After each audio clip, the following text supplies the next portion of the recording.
নমস্কার বন্ধুরা, welcome to ultimate English. আজকের প্র্যাকটিস সেশনে আমরা আলোচনা করব ব্যাংকিং এক্সামিনেশনের ওপর 10টা ইম্পর্টেন্ট স্পটিং দ্য এরর অথবা এরর ডিটেকশনের প্রশ্ন। তো দেখো, প্রথম প্রশ্ন বলছে the trains are often late, so getting to work in time is a fairly hit and miss affair. তো এখানে সবার প্রথম 4টে অপশন দেয়া আছে, এর মধ্যে কোনটা ভুল সেটা তোমাকে নির্বাচন করতে হবে। যদি কোশ্চেনে কোনো ভুল না থাকে তাহলে অপশন ই অর্থাৎ নো এরর, এটা আমার অ্যান্সার হবে। তো দেখো, প্রথম প্রশ্ন বলছে the trains are often late, so getting to work in time is a fairly hit and miss affair. এখানে একটা ছোট্ট ইনফরমেশন দিয়ে দিই, এই যে ফেয়ারলি শব্দটা, এটা মূলত সবসময় পজিটিভ ওয়ার্ডের সাথে ব্যবহৃত হয়। তো এখানে এরর মূলত যে পার্টে রয়েছে সেটা অপশন সি। কেন? কারণ এখানে ইন টাইম দেয়া রয়েছে। এখানে আমার উত্তর হবে অন টাইম। কারণ অফিস হচ্ছে একটা ফর্মাল এরিয়া বা একটা ফর্মাল স্থান। তো যেখানে তোমার ফর্মালিটি মেনটেন করতে হচ্ছে সেখানে ডেফিনেটলি একটা স্কেডিউল টাইম তোমার থাকবে।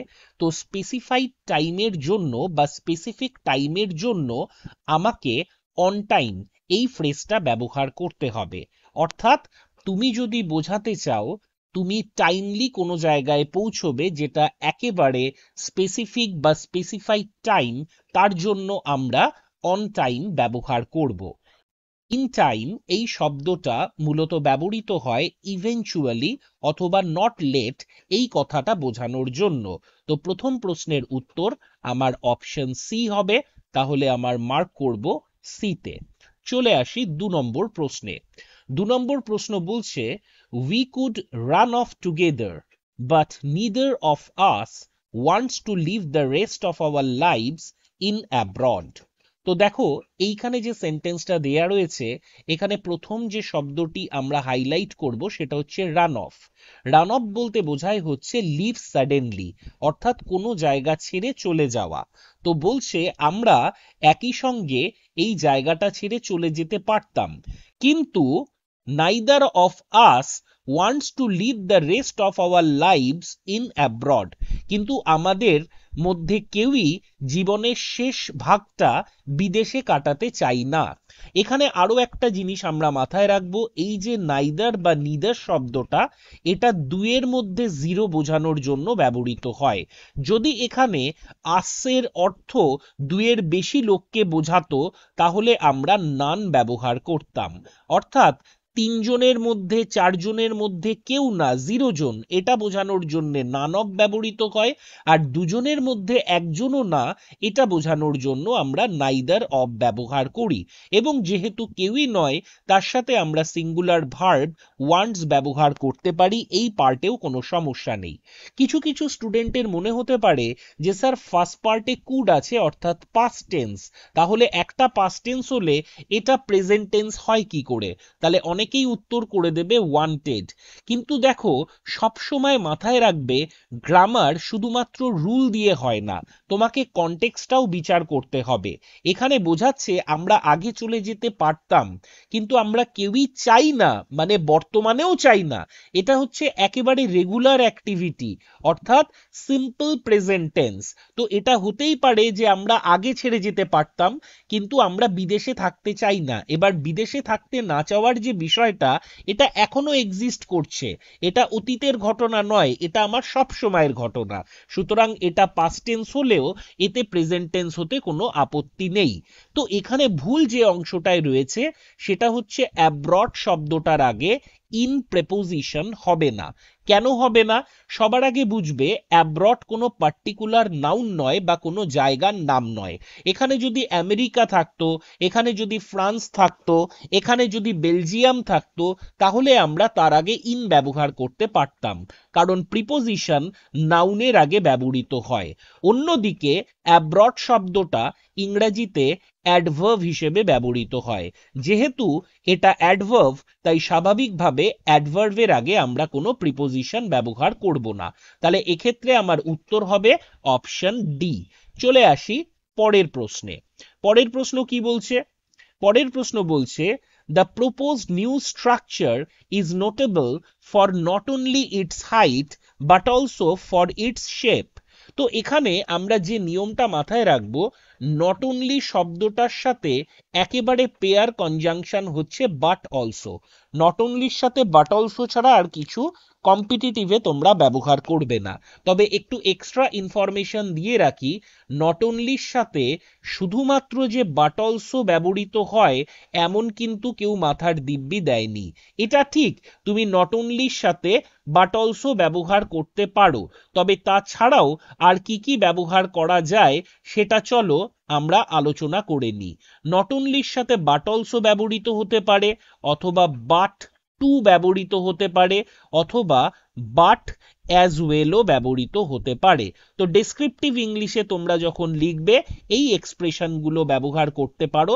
তবে হ্যাঁ, অ্যাজ ওয়েল শব্দটা কিন্তু একেবারে ক্লজের শেষে লিখবে, বাট অ্যাজ ওয়েল একই সাথে লিখবে না বাট অলসোর মতো। বাট টু এর ক্ষেত্রেও একই নিয়ম প্রযোজ্য। যেমন ধরো আমি বললাম not only smoking but too drinking নয়, but drinking too is injurious to health.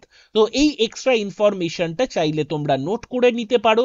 তবে এখানে যেটা মেইন বিষয়, এই যে বাট অলসো শব্দটা আর নট অনলি শব্দটা এরা যাদেরকে ফলো করবে, অর্থাৎ এদের পরে যে শব্দটি থাকবে সেটা যেন সেম পার্ট অফ স্পিচ হয়।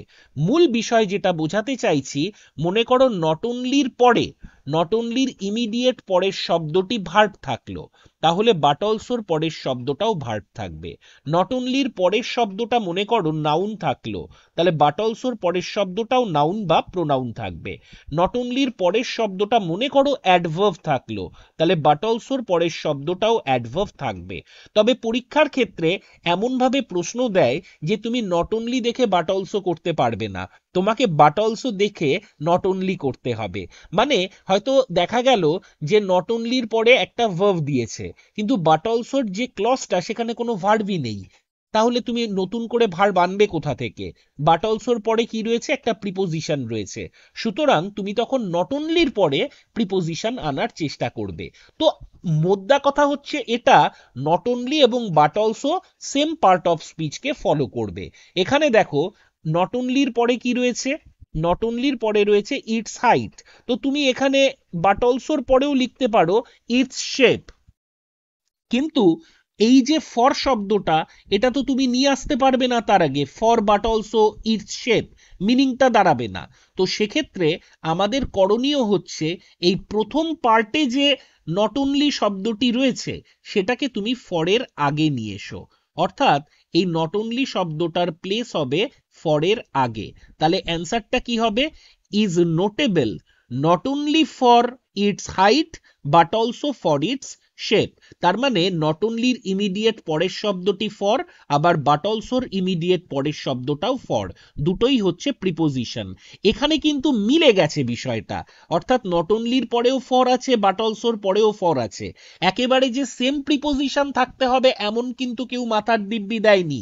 এখানে ফর এখানে ইন থাকতে পারতো, এখানে ইন ওখানে ইনটু থাকতে পারতো। মোদ্দা কথা প্রিপোজিশন হতে হবে, কিন্তু for for, in in, to to এরকম হতে হবে এমন কোনো কথা নেই। ঘটনাচক্রে এই সেন্টেন্সে মিলে গেছে। চলে আসি পরের সেন্টেন্সে। পরের সেন্টেন্স বলছে hour ethnic, cultural, linguistic diversity have been greatly influenced by the unique features of our land, climate and geography.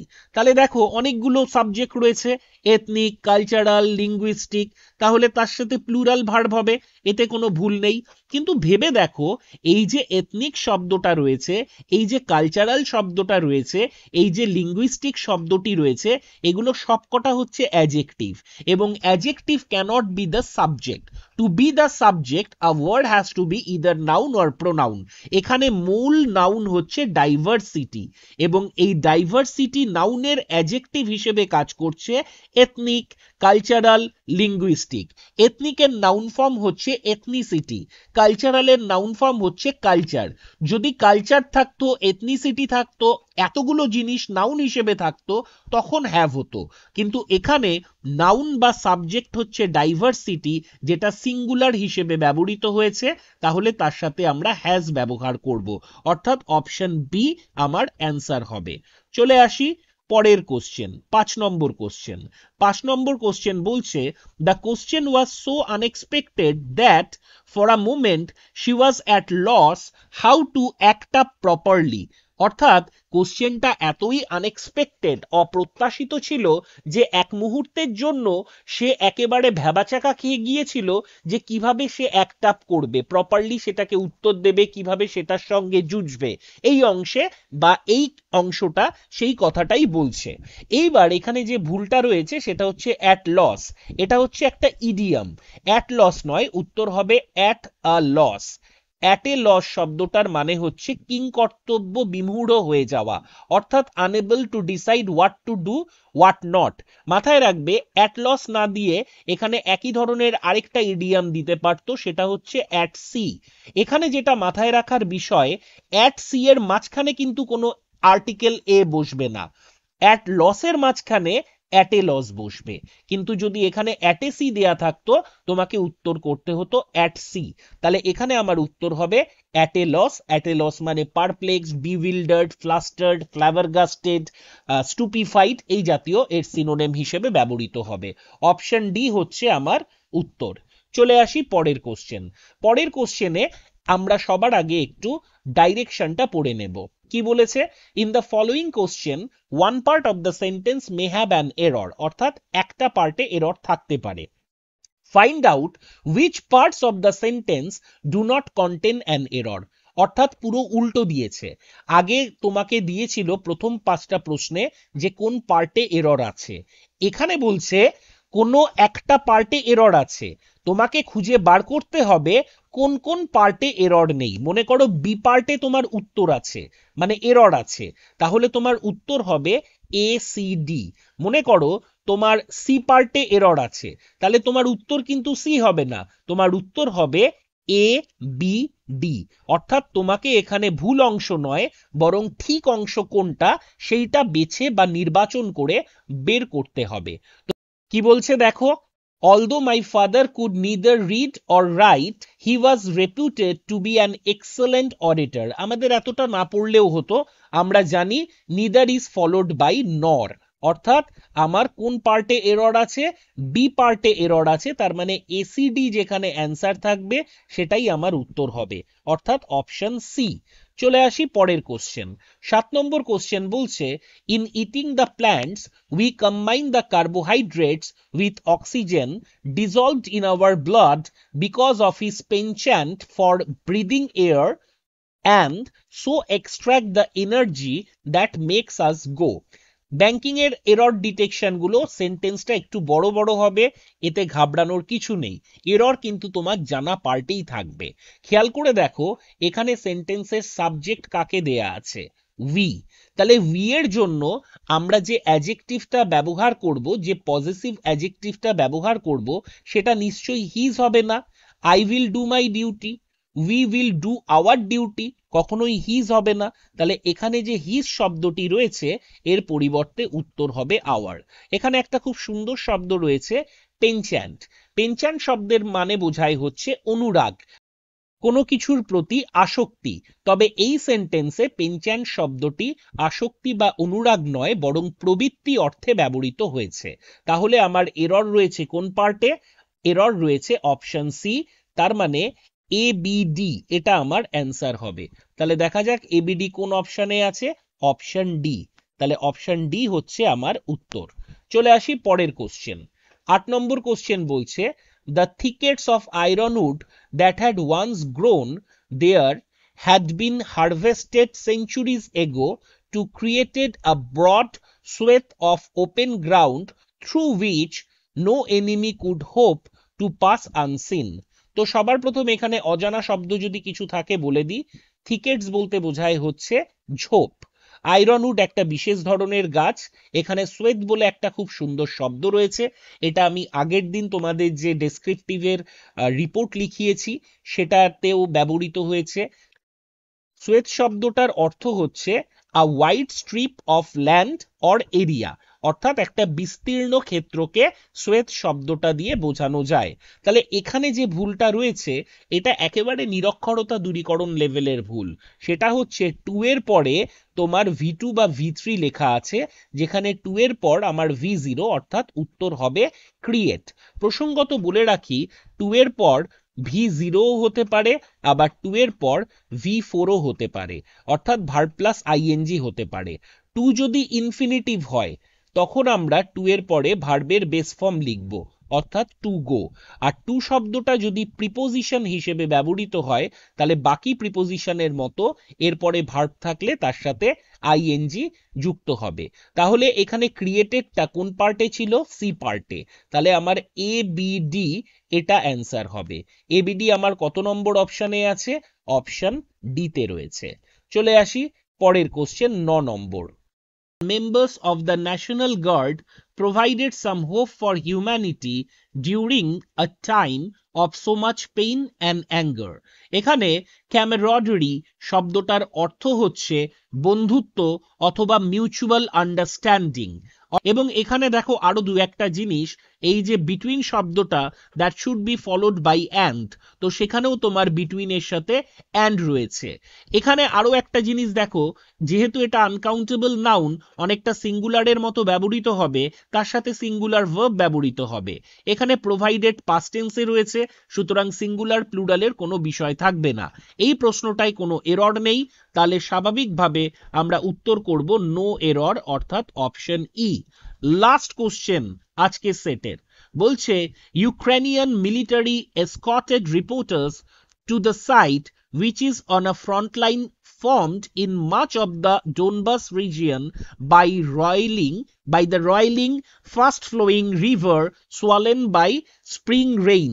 এখানে সবার আগে একটা খুব ইম্পর্টেন্ট শব্দ, সেটা হচ্ছে রয়েলিং। রয়েল শব্দটার অর্থ হচ্ছে move quickly in a twisting circular movement. বাকি যে অংশগুলো রয়েছে সেখানে একটা জিনিস বুঝতে হবে, এই যে ইউক্রেনিয়ান মিলিটারি, এটা তো অ্যাজ এ হোল বোঝাচ্ছে না, পার্টিকুলার একটা ট্রুপের কথা বলা হচ্ছে। এবং তাই জন্য তার আগে আমরা, যেহেতু এটা পার্টিকুলার, তার আগে আমরা ডেফিনেট আর্টিকেল দা ব্যবহার করব। তাহলে মিসিং কি রয়েছে? দা। দাটা কোন পার্টে মিসিং রয়েছে? এ পার্টে। তাহলে আমার উত্তর হবে বিসিডি, যেটা হচ্ছে অপশন বি।